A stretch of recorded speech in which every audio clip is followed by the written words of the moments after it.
Well, Congress is on the verge of passing the largest infrastructure bill in decades. So what does that mean for California's biggest project, that HighSpeed Rail? Senior investigative reporter Stephen Stock dug into the numbers and found even this unprecedented spending bill may not be able to save the contentious bullet train.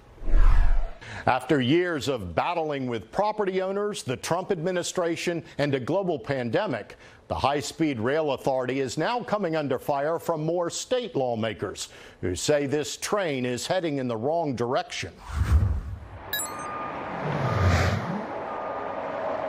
If you travel down Highway 99 in the Central Valley, you can see the promise of high-speed rail beginning to take form. Viaducts and cranes outline this initial 171-mile segment that's expected to take riders from Merced to Bakersfield by 2029. But a growing number of decision makers in Sacramento are now starting to question if we're spending billions on a train to nowhere. I think the if you build it, they will come theory is pure fantasy. Assembly Speaker Anthony Rendon from L.A. County fears that people in his district may never see any benefits from this project. I was down in Fresno probably about 3 or 4 weeks ago.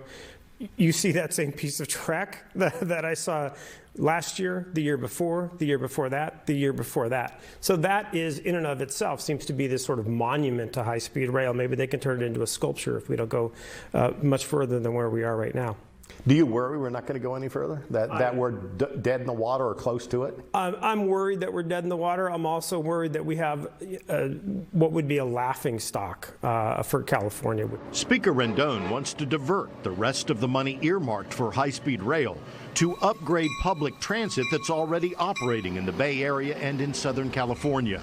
Rendon believes there's now enough opposition to the project that he has the votes to do it. The definition of insanity is doing the same thing and expecting a different result. In March, the HighSpeed Rail Authority presented its latest business plan to the legislature. According to the plan, the agency has access to around $20 billion over the next 10 years, just enough money to finish building the Central Valley section of the overall project. Lawmakers would then have to raise an additional $50 to $80 billion through taxes or fees to build the rest of the system, the part that connects it all to San Francisco and L.A. Speaker Rendon says he's not prepared to raise another penny until he sees a new plan.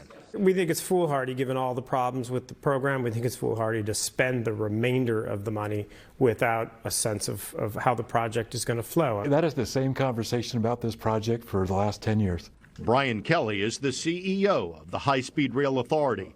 For the past 2 years, he's been in negotiations with Washington to restore nearly $1 billion in funding pulled by the Trump administration for failure to meet construction deadlines.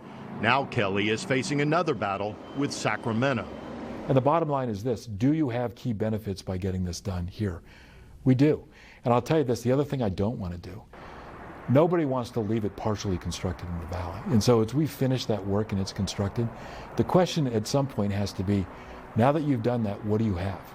And I want to have electrified high-speed rail. The impasse with state lawmakers is just the latest setback for a project that's had a year of challenges.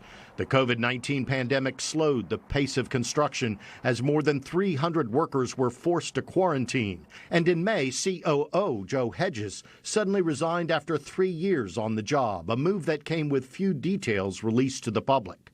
Well, look, I'm not going to comment much on a personnel matter, but I'll just say Joe Hedges, our CEO, did a lot of work here to help us advance this project. As the agency searches for Hedges' replacement, Kelly believes he can work with lawmakers to advance public transit in all regions of the state while keeping the high-speed rail project moving forward as well. For us, it's not this or that, it's both.